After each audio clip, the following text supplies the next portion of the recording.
An 11-year-old girl left school and disappeared without a trace. For many years, this case was one of the most confusing and creepy in California, with many unexpected twists and strange facts. It took 47 years to finally find out the truth, but the story did not end there. In this video, we will tell you what happened to Emily O'Connor and why this investigation attracted the attention of millions of people around the world. Emily O'Connor was born on June 14, 1960, in the American city of Riverside, California.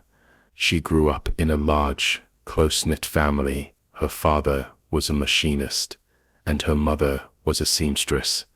Emily had two sisters, an older and a younger one.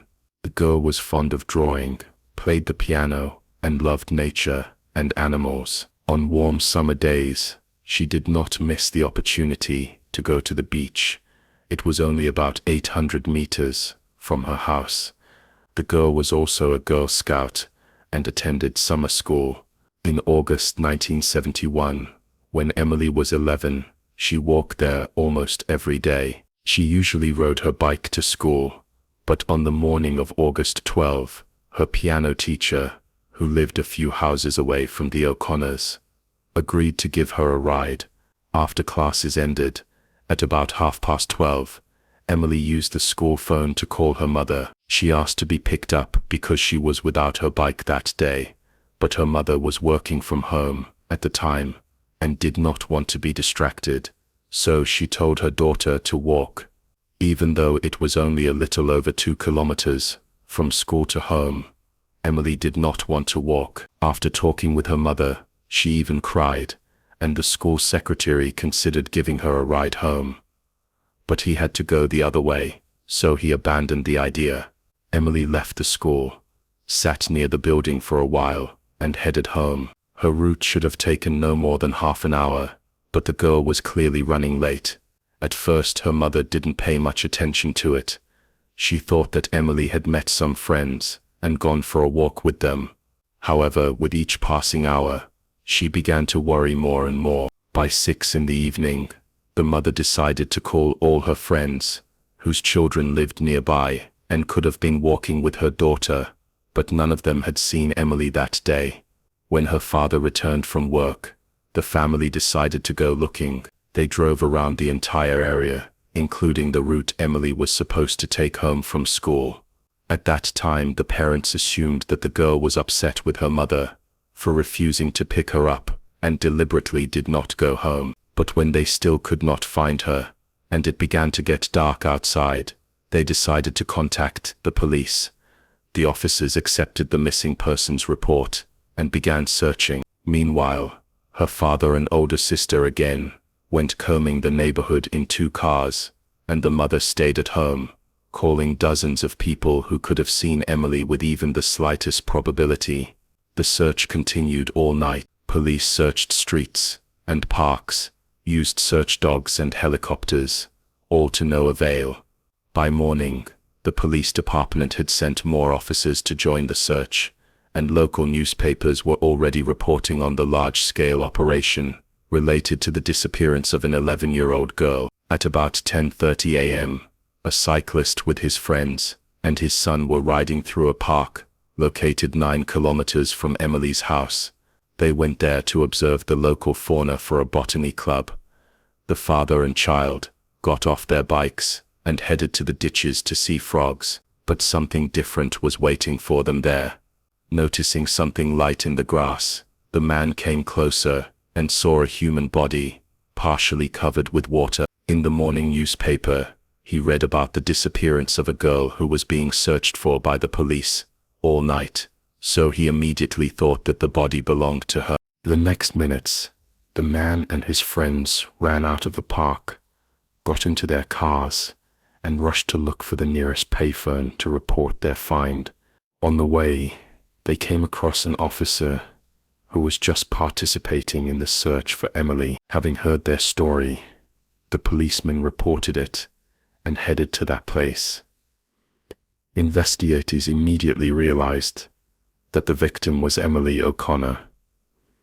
She was wearing the same clothes she had worn to school, and her backpack and a white dress that her mother had put on her were nearby. Emily was not wearing shoes, however, as they were never found near the body.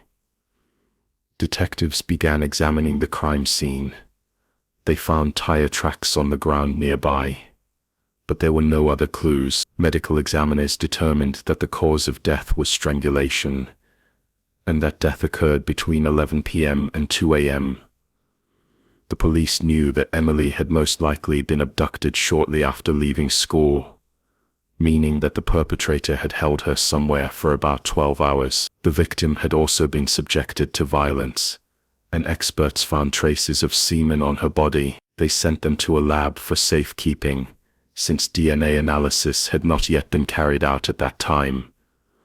With no solid leads, detectives began looking for witnesses. They questioned all of Emily's friends, school staff, and residents of the streets the girl was supposed to walk home on. This soon bore fruit. On the way home from school, the girl was seen by her friend, who noticed something strange. Emily was walking along the road, and at some point a turquoise van pulled up alongside her. It slowed down and continued driving next to the girl, but the friend did not see what happened next.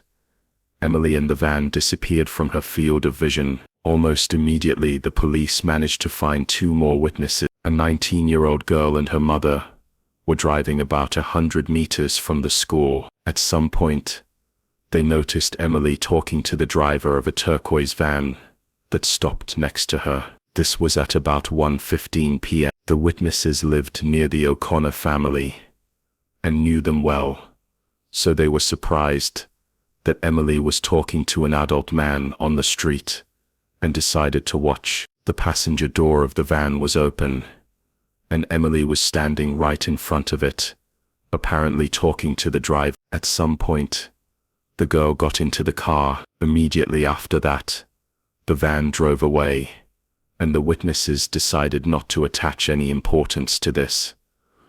They thought that Emily was taken by one of her relatives or friends, because the girl would not get into the car with a stranger. After questioning the girl and her mother, investigators received a rough description of the driver. A white man between 24 and 30 years old, with blonde curly hair and an elongated face. Unfortunately, the women were unable to remember the license plate number of the car, or even its make. Despite this, the story of the two women was the only serious lead, and investigators drew up descriptions of the suspect and his car, sending them out all over California. This did not bear fruit. The detectives spoke to the women several more times, then offered them hypnosis. They agreed. It only partially worked. The witnesses recalled a few additional facts about the car, but they were too minor to be of much help. Soon, the police found another witness. A woman who lived near the place where Emily's body was found heard a woman screaming at about 10:30 p.m. She thought she heard someone shouting, "Stop it, it hurts," but the voice suddenly stopped. Considering that the girl died around the same time, the witness could have heard her. After that, the detectives received another tip.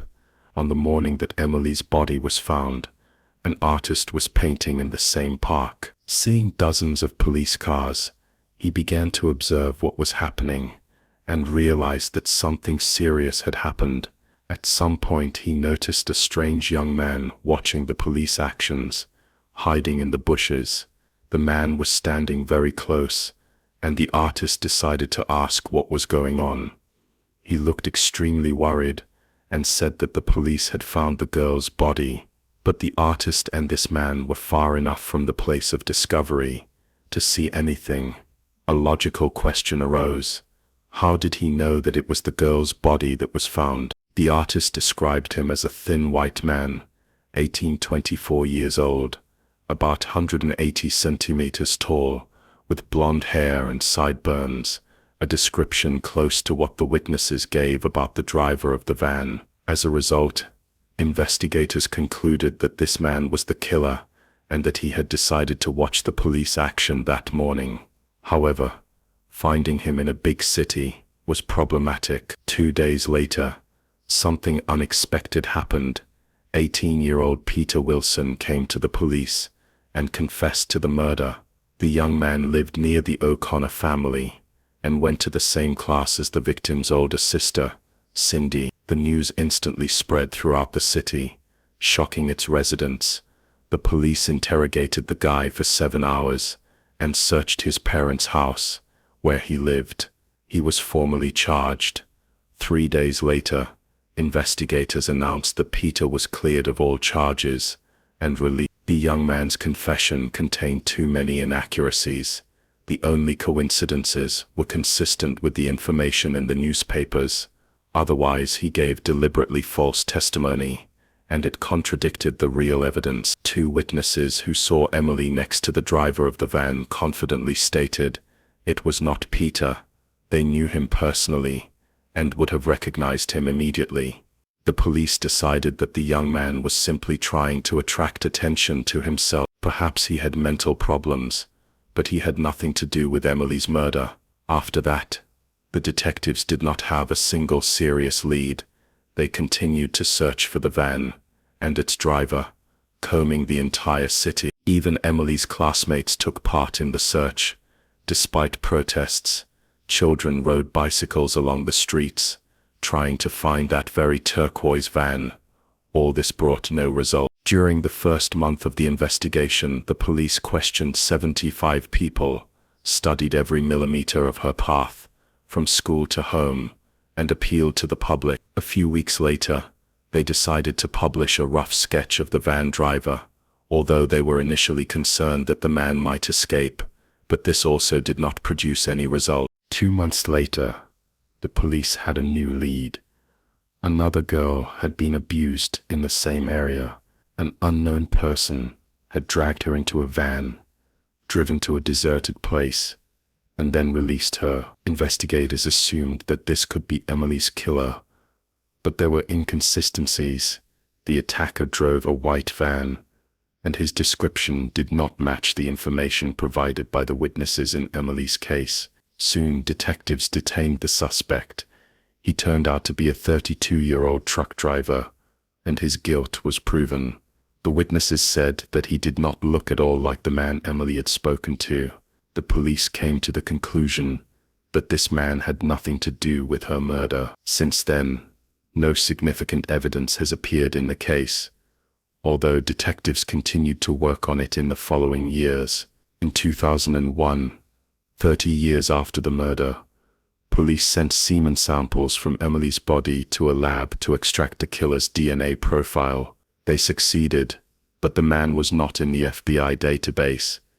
Either he had not been prosecuted in other cases, or this happened before the start of mass DNA collection. In the following years, experts tried to search for his closest relatives in the database, but to no avail. The tools of those years were far from today's.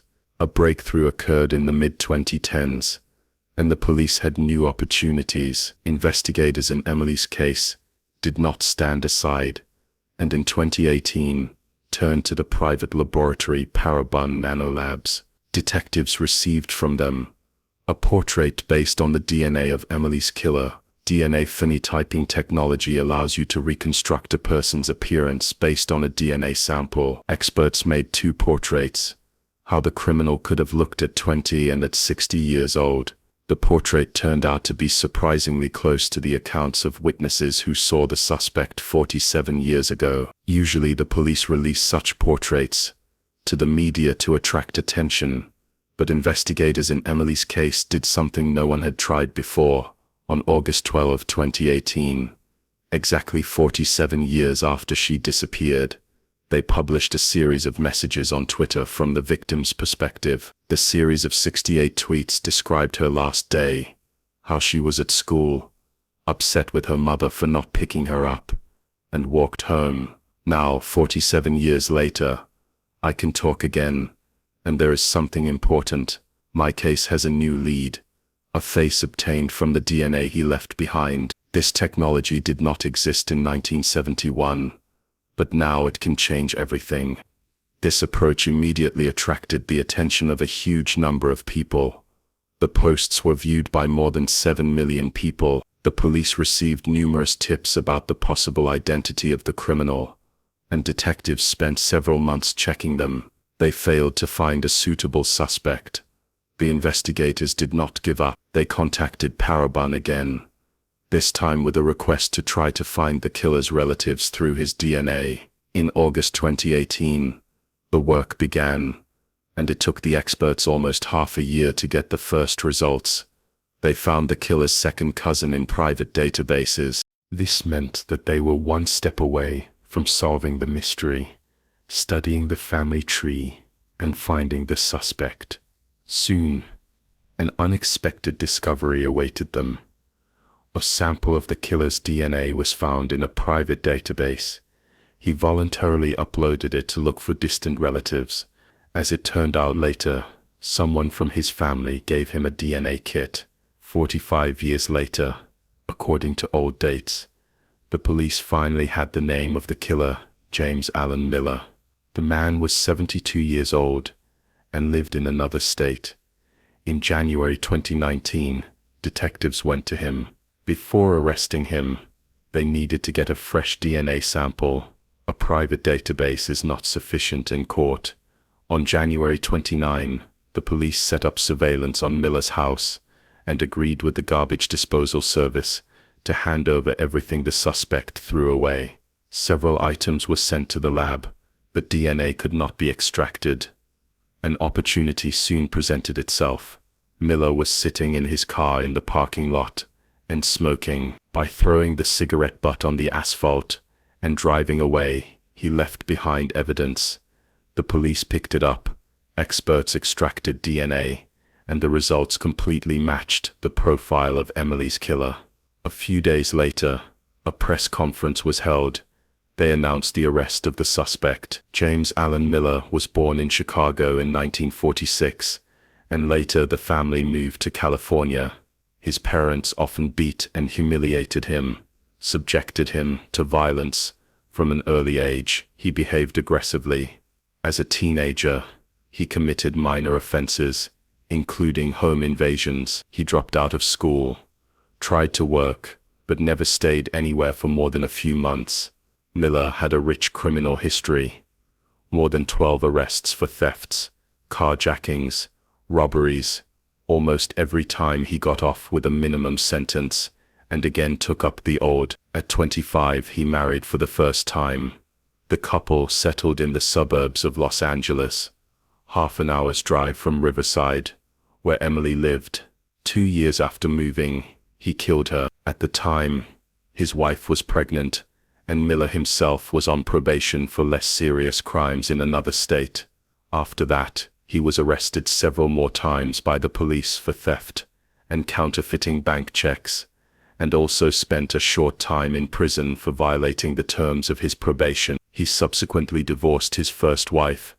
They had 2 daughters, lived in different places, returned to Colorado, and married again in 1997. His new wife had a child from her first marriage, and the couple later had a daughter together. After studying the biography in more detail, detectives discovered that Miller could have been involved in dozens of cases of child abuse, but was never held accountable. In 1995 and 2004, he kidnapped girls by driving up to them in a car, took them to deserted places, abused them and released them. They were unable to prove his guilt. Later, he was suspected of at least 5 more similar incidents. In 2010, a girl from his church complained about Miller. The 63-year-old man had been harassing her for several months. Miller confessed, but then something strange happened.